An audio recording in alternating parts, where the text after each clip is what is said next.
I'm Jasmine Moradi, and you're listening to the Queens of Tech podcast, a podcast series about raising the voice of workplace champions.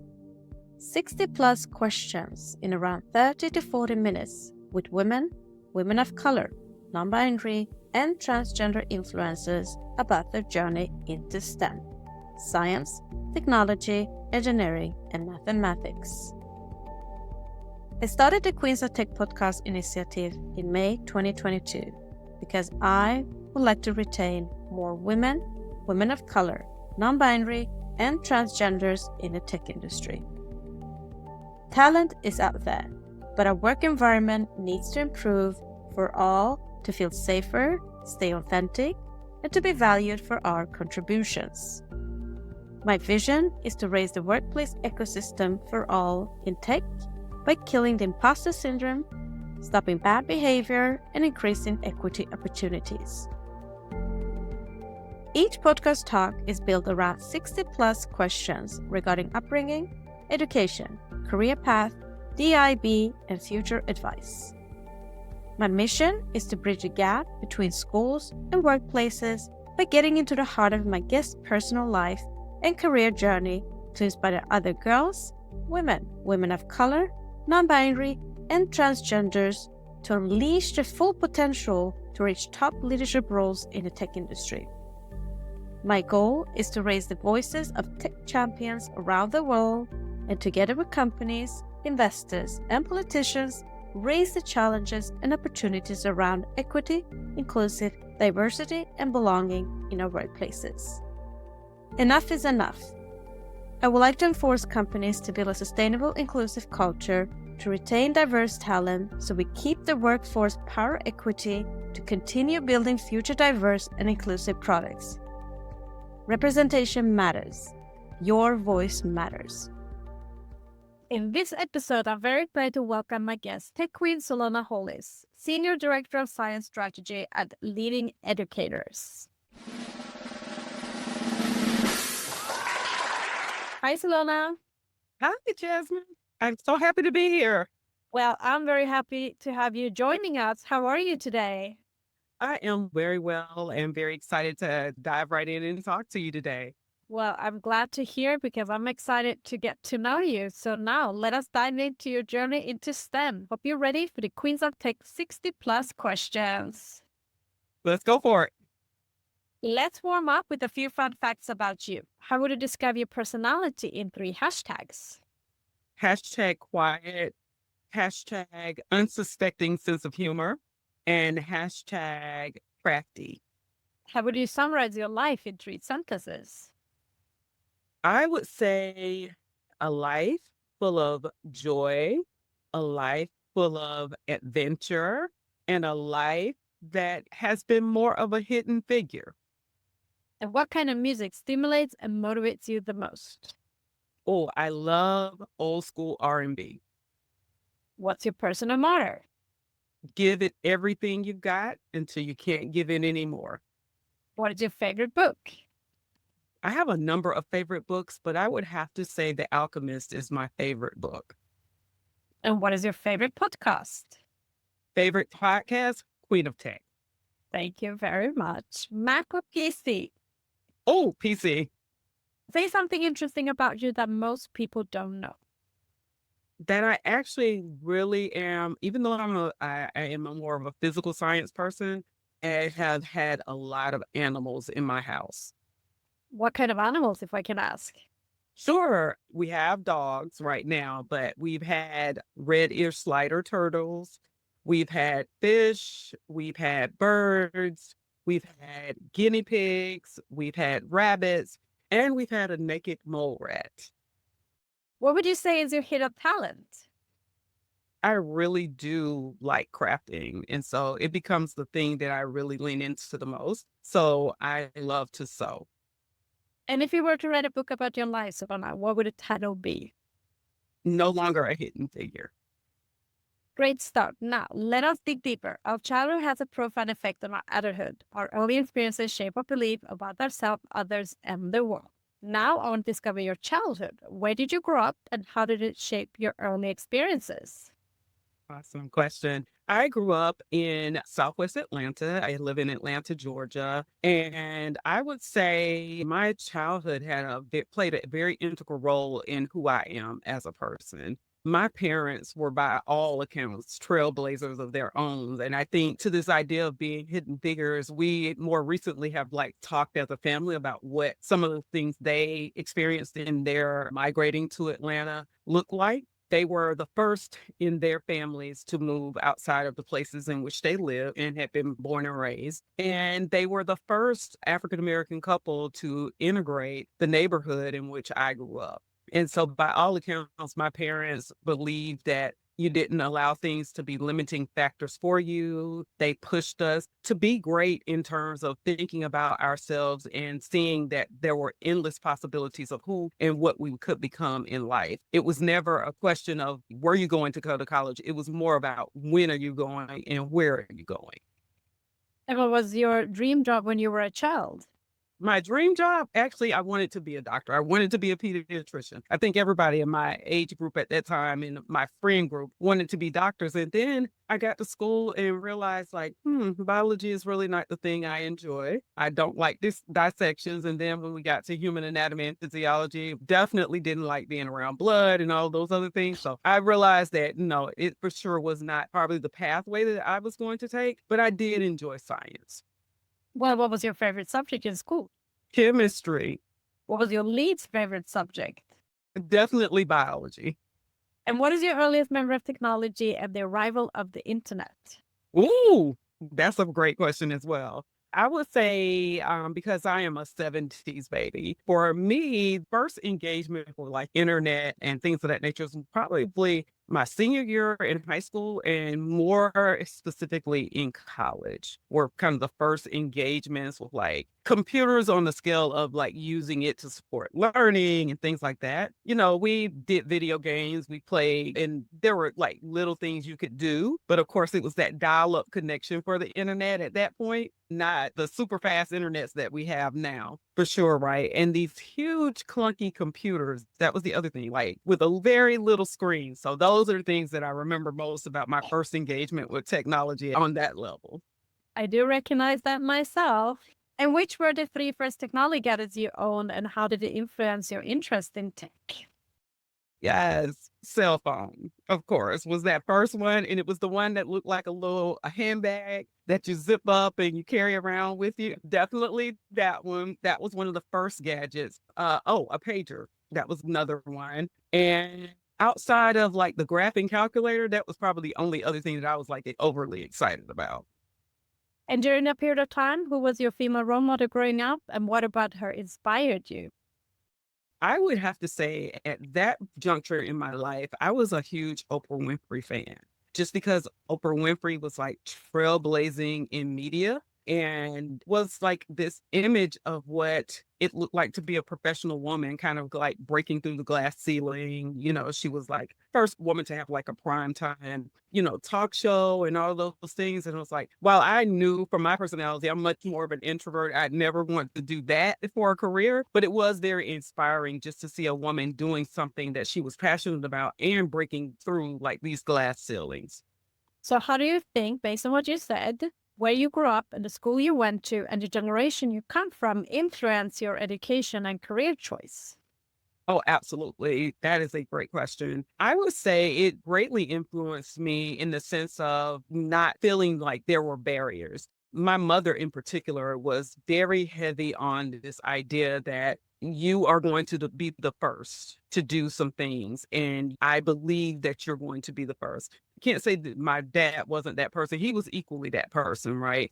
They were very much so about, we want you to prioritize school with you. We know there's a gift. We want you to use that gift and don't be afraid to let people know, like, you're smart, live into that. And so that was like confidence building. And it doesn't mean that I lived into that all the time, but I will say it created this sense of fearlessness in me in terms of not being afraid to go into spaces where I was different or I was one of. And it prepared me, although my school matriculation was in predominantly minority based environments. When I entered the workforce, I went into a workforce where I was the only female in a very non traditional field of study, but also an African American female on top of that in this field of study. Very interesting. And we're going to go into your job career, but now let's get into your studies and let's dig into your career. Before, I'm going to read two quotes. First one, how does the universe expect me to choose a career path at 16? I can't even choose what I want for dinner. Second, Abraham Lincoln said, I quote, the best way to predict your future is to create it. So Solona, what did you end up studying at university?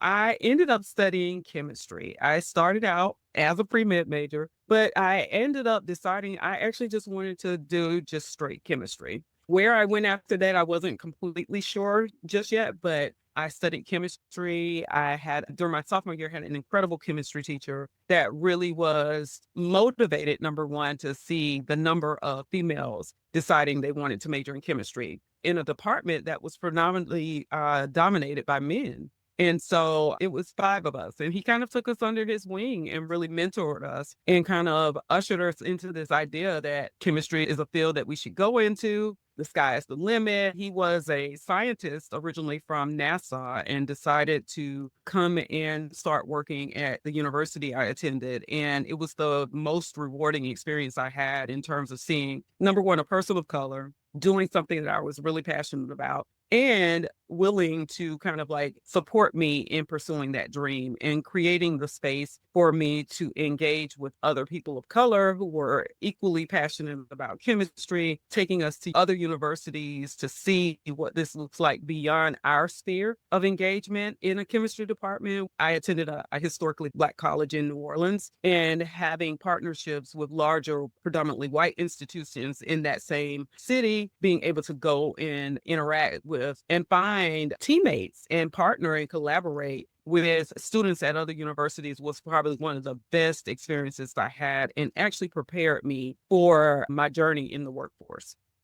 So, what professional roles have you had before that led you to the current one? When I graduated from college, I actually decided I didn't want to go straight into school. My thought was that I was actually going to go into forensic toxicology, but I needed a break from school for a minute. And so I came home and decided I wanted to work for a while and found a job with a Fortune 500 company, Georgia Pacific. And I was working in plywood and engineered lumber. Now, when you think of women and you think of women of color, plywood and engineered lumber is not really what you think of, right? But it was probably the best experience for me because, number one, I worked in a predominantly white dominated lab, all older men, one of the younger people in the lab. But I found great mentorship in that environment as well, and had the opportunity to do some very interesting work, very trailblazing work. And it set me up to be able to co-invent a product that Georgia Pacific uses now. So one of the most rewarding things that came out of my time as a research and development chemist in that space was this idea of being able to, be a part of an invention and going through the process and just experiencing science in a very different way and really working in a way where it kind of ignited my passion about science on a whole nother level. But it also was the catalyst for me in terms of where my career took a turn and moved more into the education realm. It was in that space that I started mentoring students to do their own science projects. And so through that mentorship program that we sponsored at our lab, I had been in spaces where I worked with younger people in my religious community and things like that, but never thought of it as a pathway in terms of a career. But just having the opportunity to work with students and for them to ask questions like, you really enjoy science? Like, we've never seen a woman, that was excited about science outside of our science teachers, but they've never been in a lab like this. They just went to school to teach science. And so it just made me realize there was an opportunity to plant seeds and really cultivate what it looked like to bring up and usher up the next generation of science innovators and thinkers. And it just really convinced me to take the passion that I had for science and particularly chemistry and kind of corral that into more of a space where I'm working with young people and really trying to cultivate their interest in science. So what does leading educators do? Thank you for asking that. Leading Educators is a nonprofit organization, and our work is centered around creating opportunities to working with school leaders and teachers, creating phenomenal learning outcomes for students in terms of our work in the fields of English language arts, math, and now in my role as Senior Director of Science Strategy is ushering in the age in which we are really tackling what it looks like to create phenomenal learning experiences for students in science. And what is your main responsibilities? Some of my main responsibility is to really help us think about what does that look like for us in terms of what types of products and services can we potentially offer districts, teachers, and school leaders to help create the environments and conditions in which students will thrive and really recognize and see themselves as scientists, to also kind of support this idea of what does it look like for us to begin to think about how science lays the groundwork and really is the application place in which all the work that we do in math and ELA comes together and is actually married. Like, you can't do science without math. You can't do science without the skills that you cultivate and build in ELA. And so just really beginning to bring together this idea that science is not just the other subject. It's actually the place where we apply all these things our students have been learning all along in a real world way. And how did you get the job? Number one, my love for science and just the experience I've had in other spaces in working in the nonprofit space well before coming to Leading Educators.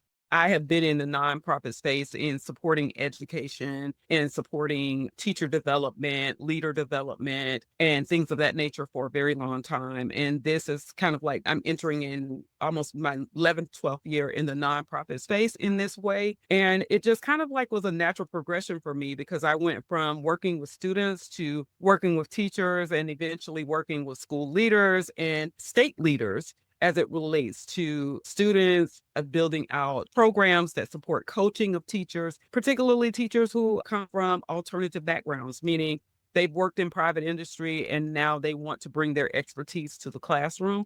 I am that teacher. So that is also where my passion lies in terms of making sure that people see a pathway into education, especially those who are passionate about supporting and bringing kids along.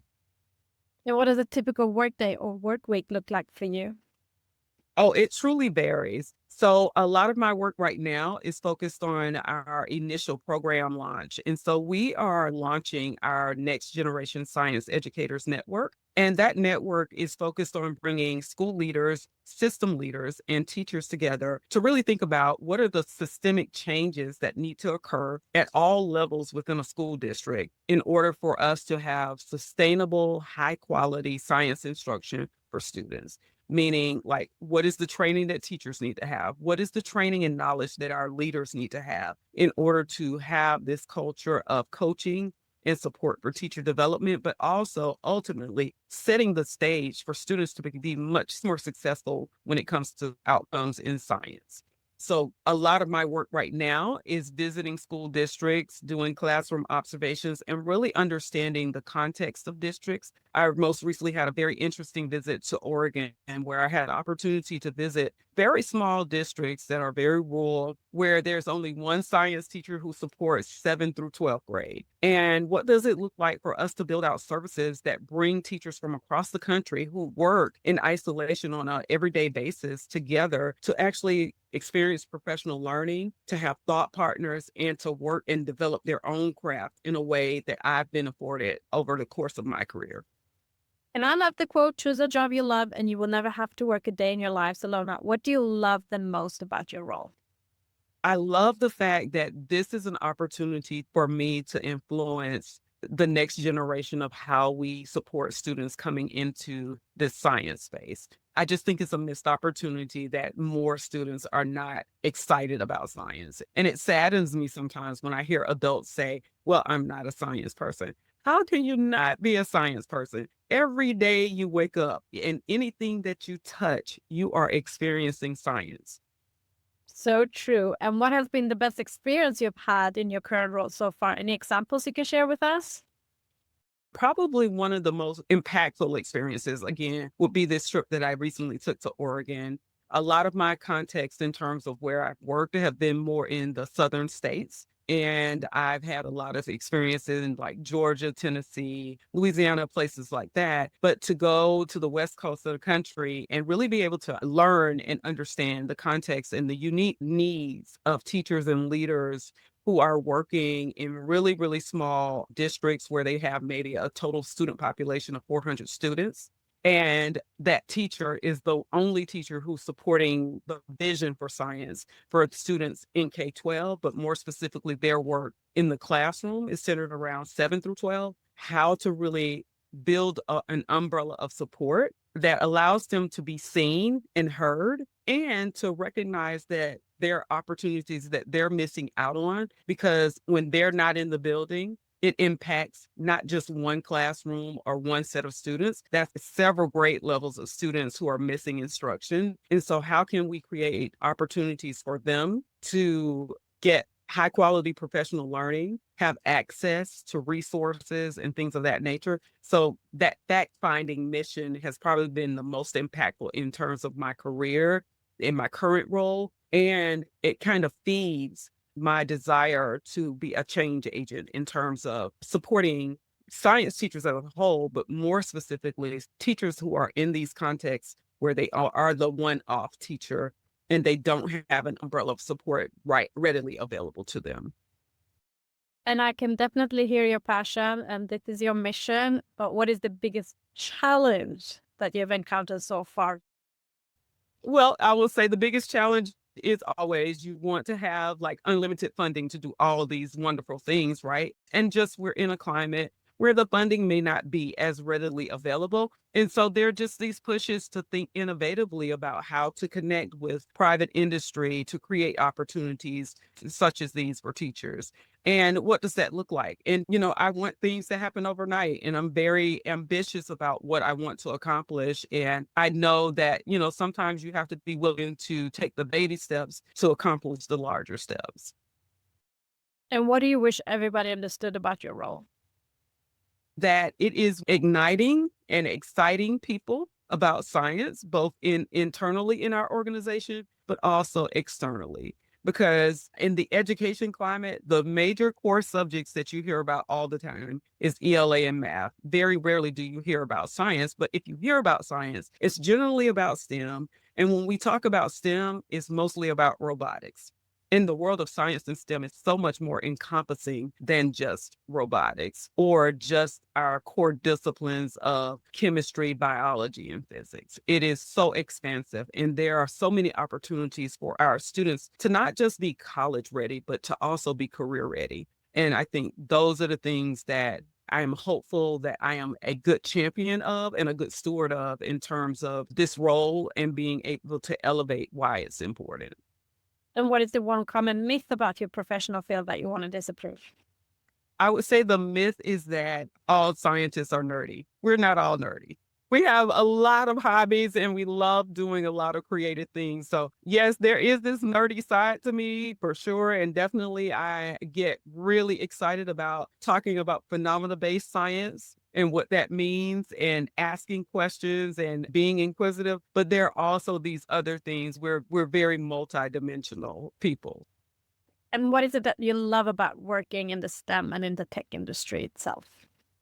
It's ever changing. And what I am is a perpetual learner. I love learning. And so it's always a challenge to me to stay current and to stay ahead and to be forward thinking. That actually is like one of those things that really drives me.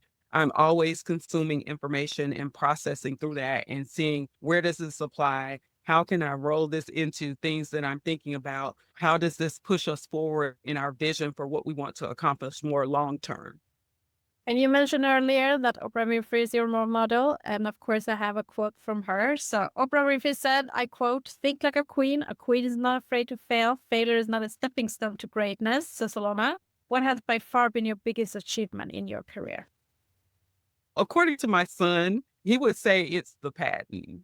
I will be honest with you, it wasn't until recently that I often talked about the patent. I never talked about having a patent. I shared it when I was a teacher just because I wanted it to be more inspirational for students. And I have had so many students, my former students, who are now in their own right phenomenal scientists and doing incredible things, talk about what that meant for them. But I would say that by far, I recognize it more now as a true accomplishment because everyone doesn't have the opportunity and are not afforded the spaces to be able to do that. And especially as I look at the number of women that are now being propelled into science in a very different way and what I'm seeing accomplished, I see it kind of as being trailblazing for the time in which it occurred. What would you say is the biggest factors help you become successful? What are your success habits you can share with us?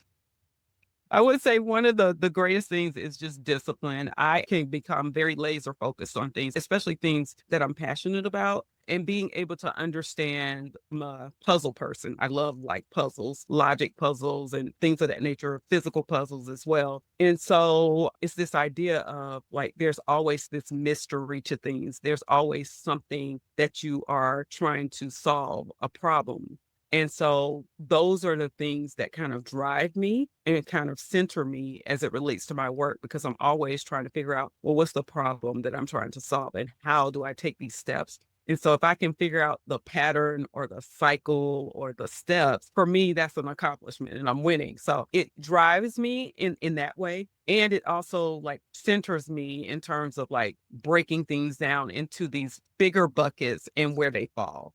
So I would say the discipline, but also this idea to be able to break a vision out into these smaller components and digestible pieces and steps. Because what I want to see, I love the big picture, but I also have to get down into the very granular pieces of things, more like the micro steps that I need to take. So then how do you measure your performance at work knowing that you're successful or not? What are those KPIs? Yes, those KPIs. We are very data driven in our work. So a lot of our work is centered around, qualitative and quantitative data that we collect. So a lot of what I do is based on participant experience and data that we collect when we go out into the field based on the dosages of professional learning that we give people and coaching that we give people. And so I'm always looking to see like where are those opportunities? Where can we continue to strengthen what we do? And how are we continuously thinking about innovating on what we are learning? It's not enough just for us to replicate things. To me, the secret sauce is our ability to take what we're learning and innovate forward. With success comes failures. So what is your biggest failure in your career and what did you learn from it? I've had many for sure. I would say one of the biggest failures was just maybe not reaching the goals as it relates to bringing teachers and leaders along. Part of the challenge in my work is that a lot of what we do is centered around change management. And it's a missed opportunity when we don't directly talk about change management with people so that they understand there is a lot of emotions tied to that. And people will go through the cycles as it relates to change management and not in the missed opportunity for me in that particular instance was not doing enough to support people with understanding all of the emotions and the other things that were tied to this process that we were engaging them in. And it created conditions where things were not sustainable outside of our presence. And so for me now, that becomes a priority going in, having conversations about what sustainability looks like, but more specifically, what does it mean for you to engage in sometimes what feels like a very intense change management process and cycle? Very interesting. And based on what you said, what would you say is inspiring and motivate you the most in your role and career right now? Just the idea that there are so many headlines that talk about the world is so significantly changing and the workforce needs as it relates to STEM related fields and the lack of diversity in those fields. And just recognizing there's an opportunity, as it has always been for science in particular, to create the conditions where students of color in particular see themselves as capable and prepared to kind of take hold of these roles. If it hadn't been for teachers who motivated me and were very supportive and inspiring, I probably would not be where I am outside of like the support from home.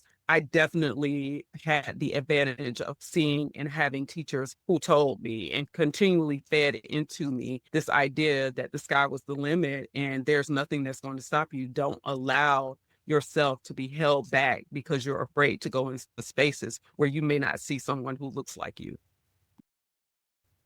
Let us now jump into the influence of mentor, role models, champions, and sponsors. For our listeners, role models can consciously or subconsciously be a powerful force in our lives. In addition, champions can stand up and advocate for us and open up the world of possibilities.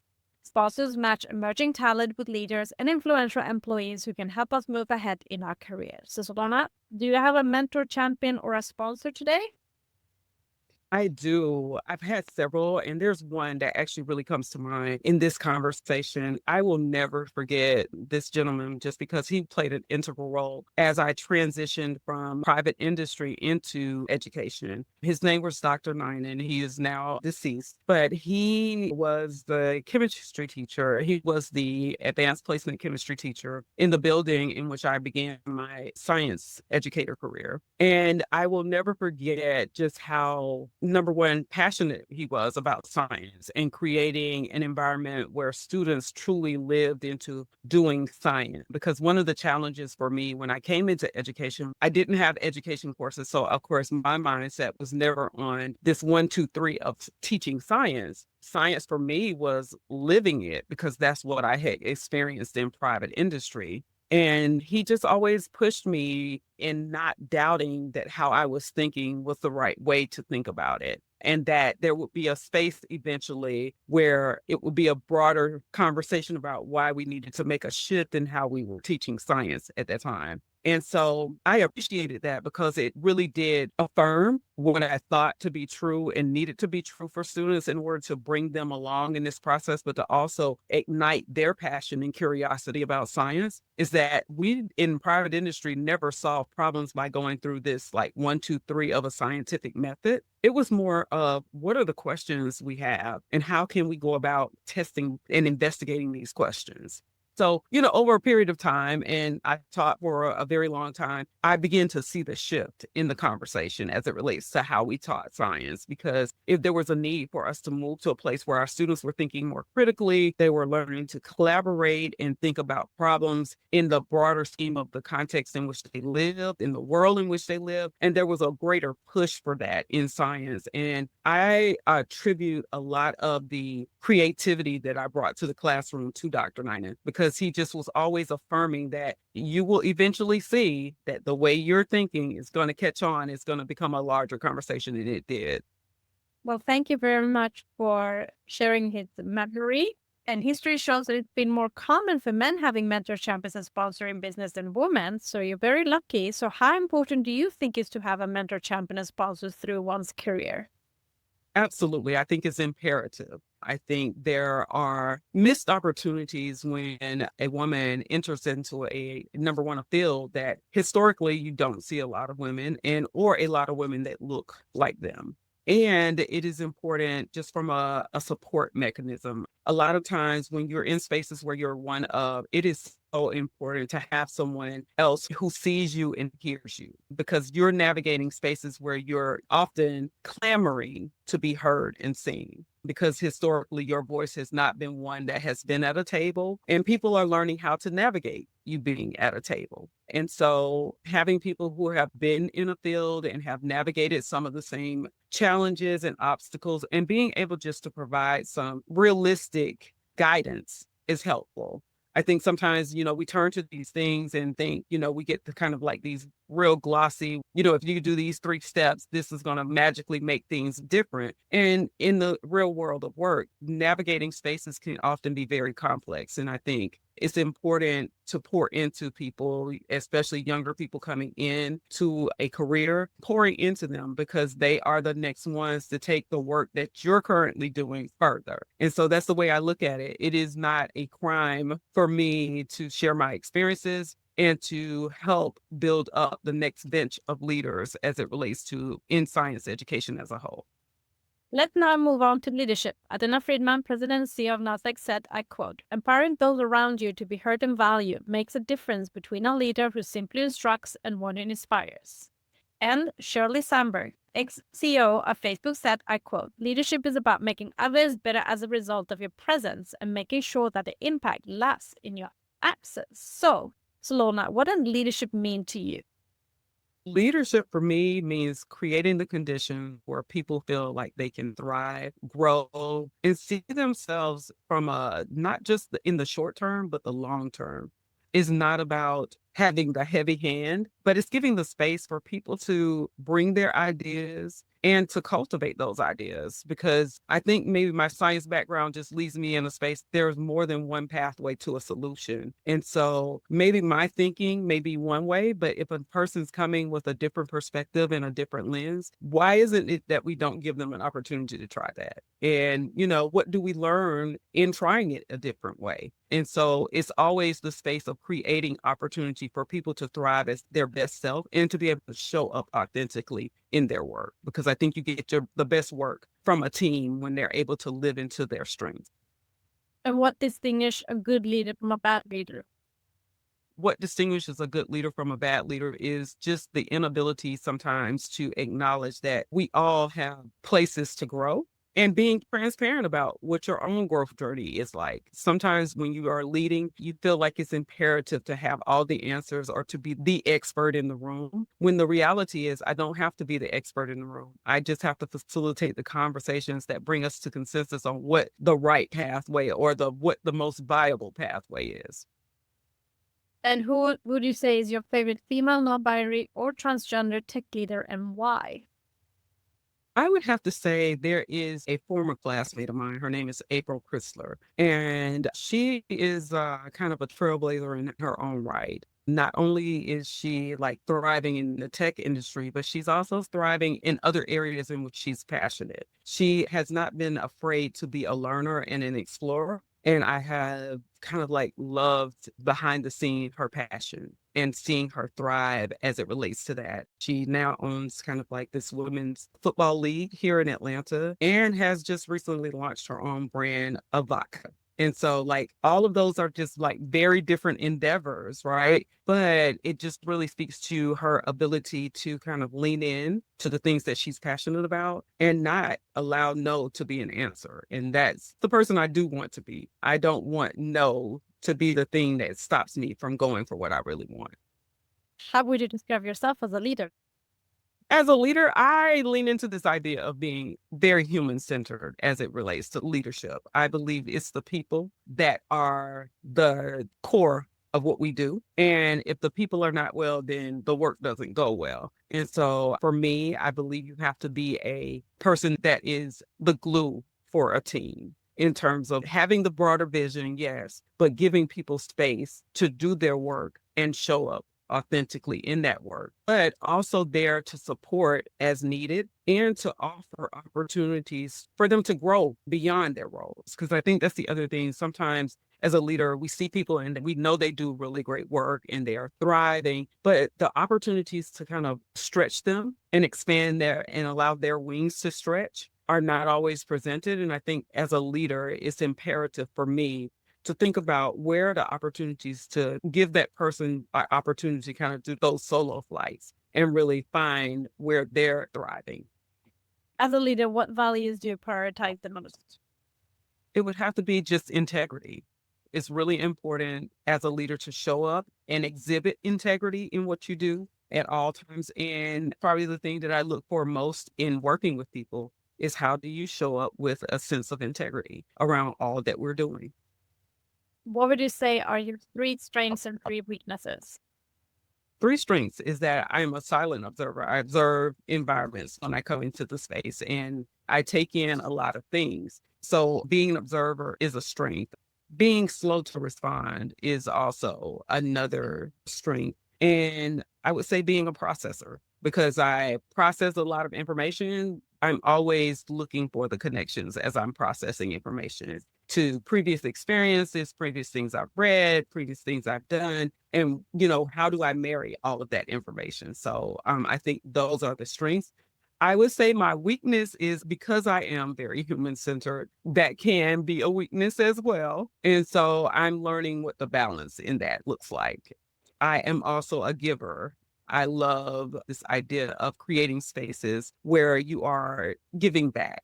And sometimes that giving back can overextend you at times. And so I'm learning also the balance in that. And just, I would say that the greater challenge for me, because I do live in this space where I'm very passionate about what I do, is just making sure that there's a balance.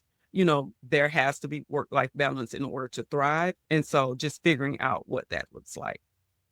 Let us now jump into the hottest topic in business today, workplace culture, unlocking the power of diversity, equity, inclusion, and belonging. So, Solona, what do diversity, equity, inclusion, and belonging mean to you personally? Personally, it means that I am able to walk in the truth of who I am and be in spaces that historically I probably never would have been able to navigate or maneuver, because I'm recognized for the person I am and not about my race or anything else, but simply because I'm qualified to be there. I do recognize, though, that there are these things that, because I am a woman, because I am a woman with a science background, that set me apart in a lot of ways. Because we see more women now in science, we see more women in tech. But at the time in which I came into these spaces, there were very few. And so I understand the privilege of that. And what do you consider being 3 to 5 signs of good company culture if you were to join a new company tomorrow? One where there is intentional collaborations, where there is opportunity to learn from others and hear diverse perspectives. I think that is critical. I think it's also sometimes can be a blind spot rather in work. And so a thriving place for collaboration, a place where there is a lot of diversity in terms of diverse thought, diverse views and values, because I think that is critical, especially when you are making decisions that have far-reaching implications in terms of, for instance, I'm in education. It has far-reaching implications for the impact on students and their lives and the potential that they will experience as a result of our work. The other is a culture where innovation is welcome, because I think that's the other thing. Sometimes we figure out the thing that we do really well, and that's the only place we want to live. And I've really thrived in environments where there is a space of innovation, where there is a willingness to take risks and to try things and learn from that. Even if it's not successful, to take it and learn from it and build upon it. And you mentioned earlier about the challenges of being the only woman and the only color of woman in a room. So, what has been the most significant political and cultural barrier in your career as a woman of color, and how have you overcome these challenges? I would say I have always been in these spaces, particularly coming into the career spaces, where I have always sought out opportunities where potentially I was going to be the only woman of color or the only woman. And I will say that there is this kind of like this undercurrent of this underlying feeling to need to show up in a space of perfectionism. As a result of that, it has definitely been something that I have worked on over a period of time and over the course of my career, is that perfectionism just really does not exist, and not living into that as much in the spaces that I am, and being confident that I'm in this space because I am qualified and not doubting that. Those are some of the things that can definitely cause pause when you're in spaces. I will say I've been in spaces where more misogyny has more lived out than anything, as it relates to not seeing a woman in a role or recognizing you for being in that role. I will never forget early in my career when I worked in private industry, taking my first business trip and showing up with a colleague who was a white male, it being the assumption that when I walked in the room, I was there to serve the coffee and hand out the report versus the one delivering the results from the work that we had done. And just kind of the gas when my colleague like corrected a person when they implied that I was supposed to go get the coffee, that actually I was here to like get the meeting started and to facilitate the conversation. And so it just has always made me make sure that, to this point of being prepared, but also anticipating, there may be spaces where people are just not comfortable, but being okay with people not being comfortable. And how do you discuss DIB challenges such as salary gaps, promotion, maternity leave, etc., with your colleagues, peers, and community? Definitely, there are intentional conversations, probably more now, the more veteran I am in my career than they were earlier on. I'll be honest with you. I feel a lot more comfortable now advocating for the things that I need, that I think others may need, and being that voice for that. I'm okay with being that voice. That particular voice has grown over time. And there is a level of confidence in recognizing like this is not acceptable. These conditions are not acceptable. And being able to bring a strong rationale as to why there needs to be change and recommendations of how to change. I think it's not enough just to raise the issue, but also coming with solutions that, potentially work for everyone. Because again, there's multiple pathways to a solution. And it's one thing to be the squeaky wheel, but if the squeaky wheel doesn't try to bring something to help repair, then it doesn't help. And I want to be a part of solutions and not just a part of the problem. And talking about problems and challenges, there are many public and internal discussion about the barriers women of color, non-binary, and transgender individuals face from reaching higher position or receiving funding in the tech industry. How have these issues affected you, and what is your advice on overcoming these roadblocks? One of the things, particularly for women, is to find your tribe because you need that, right? But also just taking time to learn the spaces that you're in. I can't overemphasize that enough. One of the things that has been a value add for me is just being a constant consumer of information and not sitting idle because something as simple as an article that I may have read, and it doesn't necessarily apply to my field, but I'm always thinking about how can I make this apply or what can I take away from this that does apply. I think the more women can, not that from a place of proving, because I want to make sure I'm emphasizing that it is not about you having to prove yourself, but I do think going into conversation, into spaces informed is important. And today, tech companies invest heavily in marketing, attracting women of color, non-binary, and transgender individuals, but they're struggling to retain them. Articles online show that women are leaving the tech industry. What would you say is your best advice or strategies for how companies can work to build a stronger corporate culture that engages DIB?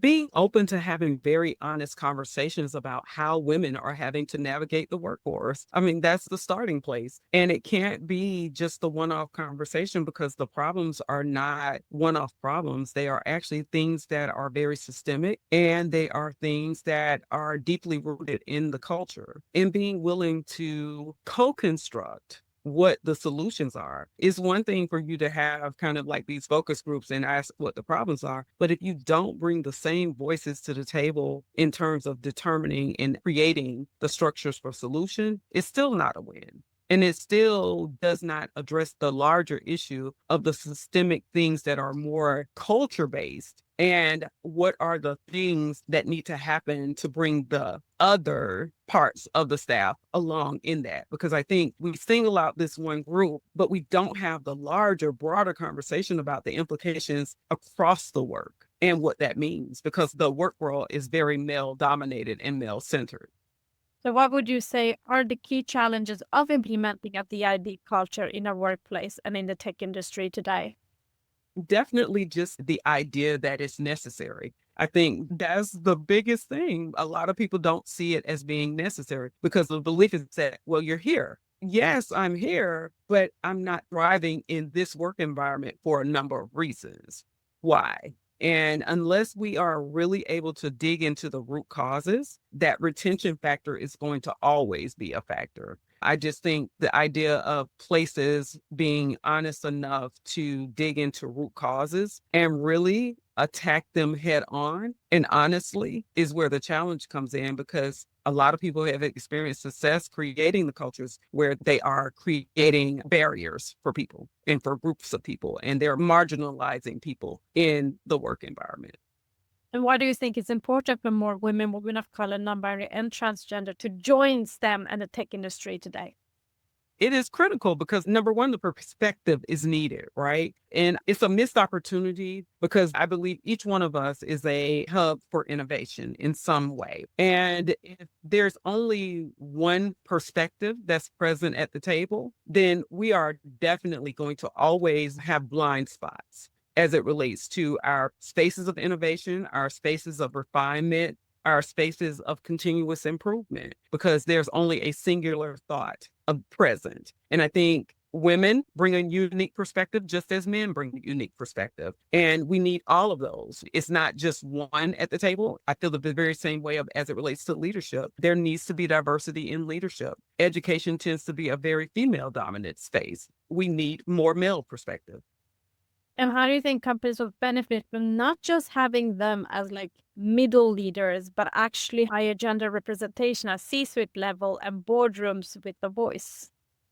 It will be incredible to see more women in the C-suite level in terms of leadership. Again, it's just a missed opportunity. It's great to have people in middle management and it's great to have that diversity of thought. But again, when we move into those C-suite levels, we are seeing fewer and fewer women and women of color in those spaces. And it's a missed opportunity because, again, the diverse perspective then pushes our thought. How are we truly vision and mission aligned? How is the work that we're doing serving the greater good? Is there a missed market that we are overlooking just because we don't have that perspective? So what do you think is the main reason we still see few women of color, not very entrenched leaders in tech leadership roles and as startup founders? I would say it's a number of reasons. Number one, because there's a lot of train of thought that men make better leaders, right? And there are things that women have to trade off, unfortunately, as a result of going into these spaces where they are leading companies. And that balance that we talk about in terms of work-life balance starts to not exist because you are focused on leading and less on the capacity of being all these other things that you need to be in your life. And so I think until we create a culture where work-life balance becomes more of a norm versus an exception, we will probably continue to see fewer and fewer women in these roles. And there's another challenge, and that is that it reveals a concerning trend of low funding rates for startups led by women, with only 1 to 2% of the funding directed towards women in the tech industry. Black and Latina women in particular receive less than 1%. What factors do you believe contribute to this imbalance, and what strategies can be activated to increase funding for women-led startups? I would say there are a number of factors. I think it kind of goes back to our conversation around mentorship. When women don't have always the mentorship, they don't have access to the spaces that some of their peers have access to. And I think that is an opportunity that could actually be a game changer for people. Where are the think tanks that are available for people to get support to put forth their best business plan, who are willing to donate their services? Because it also takes money for people to be in these spaces as a startup. You have to have a portfolio that looks professional. Where do I gain access to a resource hub that is willing to invest in me initially with the thought that I will be able to give back at some point, right? And there are not a lot of these think tanks and these resource hubs available and accessible to women of color. And how much do you think the tech industry has changed regarding the IB since you joined? It has grown a lot. It has grown significantly. But I do think women still continue to be kind of the least present at the tables of decision. They're more seen in the place of doing the work and the thinking behind the work. But in terms of like being able to translate that into being the decision makers that drive the business decisions, you're still not seeing as many women at the table. So looking back on your career, Solona, what one thing would you have changed in your working environment to break the bias? Definitely, I was very young when I entered the workforce. If I were to enter the workforce now, knowing what I know, I would have shown up much more confidently, to be honest with you. And I think I would be much more positioned to elevate my voice, because I think that's the part sometimes that women don't do as much, is elevate their voice because that perception, especially women of color, the perception of being aggressive or hard, difficult or things of that nature Not being afraid to be vocal about something that I believe and that I'm passionate about, because I recognized there were missed opportunities at that time because I was young and because I was also learning what it meant to maneuver a space that was much more male dominated, but also much more white dominated as well, which was really new for me. And looking forward, what actions will you take as a leader to reduce bias and improve the IB for the next generation in tech? I think it's critical to have intentional conversations and take these pauses to really identify where are our blind spots? Where are we living into some of our own biases? Because we all bring them.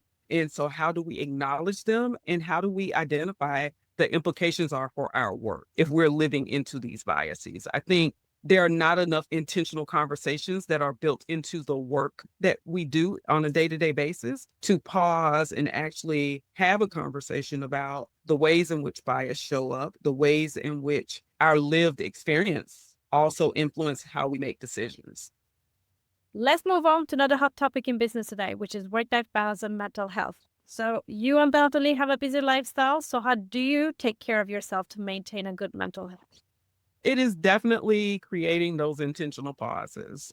Sometimes it's a 3-day weekend, to be honest with you. And then other times it's not that I can get a 3-day weekend in. It's more about what am I intentionally doing on the weekend to separate myself from the busyness of work to really enjoy and be present with my family and just for myself. I love to read. And so I have bookshelves full of books that I haven't gotten to. Lately, it has really been identifying a book that I feel like I can kind of get through in the course of a weekend and making the time to just have that downtime, that quiet time, not planning anything, not going anywhere, but just being at home with my warm, fuzzy blanket on the sofa, reading a book. And sometimes it is spending time with family because that is the thing that brings me joy. And so just being able to disconnect from work in that way, I am becoming much more intentional about planning that time, because there are times where, deadlines come up and you want to get ahead of things. And because I work from home, it easily becomes like you're always working.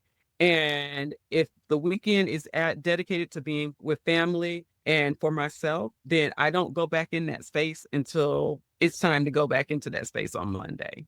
I think the other thing is just also my kids hold me really accountable. And I'm grateful for that. They make it clear, like, Mom, you need to put the laptop down. You're not even focused on what I'm saying. So those types of things, and just getting back to the things that I enjoy. I mentioned earlier that I really enjoy crafting. And so I've been very intentional about planning and taking classes that mean that I have to cut off a certain time at work and create that space so I can actually be mentally prepared to do my crafting class in the evenings once a week. And so that also has helped. Have you ever experienced burnout? Yes, definitely. And it was not a good place to be in. I felt like I was just showing up, to be really honest with you. I was doing the work and I was doing it for the most part okay. I wouldn't say it was probably my best time in work. And I don't know that I recognized initially that I was burned out, but I recognized over a period of time that I was bored with what I was doing. And so I am a believer that it's okay to reinvent yourself a couple of times. So what is your advice on how companies can create a more mentally healthy workplace in the new now? I'm just recognizing the importance of having those conversations around wellness and intentionality around work-life balance looks like.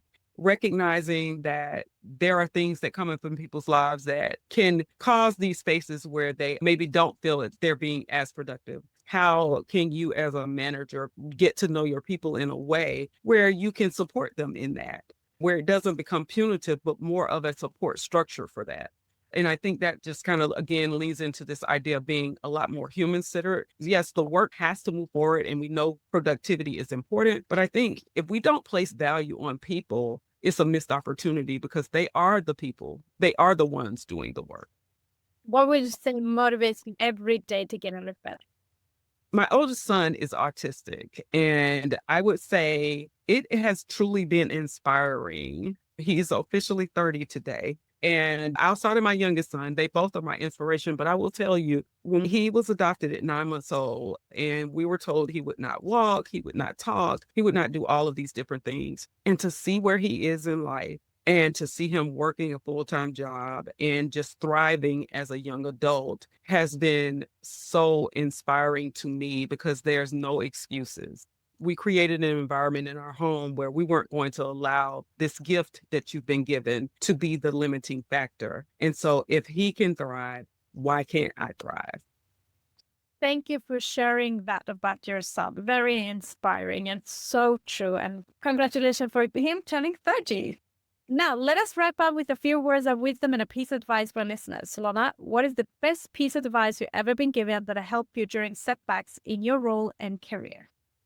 For every setback you experience, there are going to be 20 steps forward in terms of accomplishments. And don't allow a step backwards to be a denial in terms of your dreams. It actually should be a reaffirmation that there's greater coming for you. Sometimes we see a door close and it's kind of like it's devastating, but that door wasn't intended for you. That door was actually closed so that you can be in this preparation stage for the larger door that's going to open for you. And I have lived into that truly in the course of my career, and I have found it to be very true in terms of everything that I thought that I wanted. When those things didn't happen, something phenomenally better came next for me. And then what's the worst advice you ever received and how did you handle that? Worst advice was definitely this idea of it's okay to not always be heard. It's sometimes you should just be seen in a room. And that was from a former colleague when I first started working. And I recognized the era in which that was also, like I asked a lot of questions because I wanted to understand. And people were not prepared for that. And I would say I would never tell anyone, any young person now, and it's something I actually tell my youngest son a lot. It's okay to ask questions. It's okay to have an opinion. But go with an informed opinion. Don't just have an opinion. Make sure you have an informed opinion. And is there something you wish you would have known or a skill you wish you had while starting out in the tech industry? Yes, definitely. I feel like a little bit on the playing catch up on tech. When things really exploded with tech, it was kind of like still very new and there was kind of like this apprehension. I'm definitely not in that space now, but the push I would have made myself is to be much more of an earlier adopter. And if you had the ability to go back in time to when you were just at the beginning of your career, Solona, what advice would you give to your younger self? Be willing to take the losses, but also learn from those losses. Don't be afraid to step back in the ring and fight another day. It's not the end of the world. One setback doesn't determine the trajectory of your career or your life. And during this talk, you've been giving us amazing advice. So you wrap it up. What advice would you give to young girls, women of color, non-binary and transgenders who are trying to break into STEM fields today, especially wanting to become next generation leaders and founders? First of all, don't give up. There are going to be many things that feel like obstacles. Those are the things that are sharpening your saw. And secondly, find a mentor. Find someone who is willing to pour into you, who is willing to share nuggets of knowledge with you, nuggets of wisdom with you, and don't be afraid to ask for help. And last but not least, what is next for you in your role and career in tech? What are your career aspirations?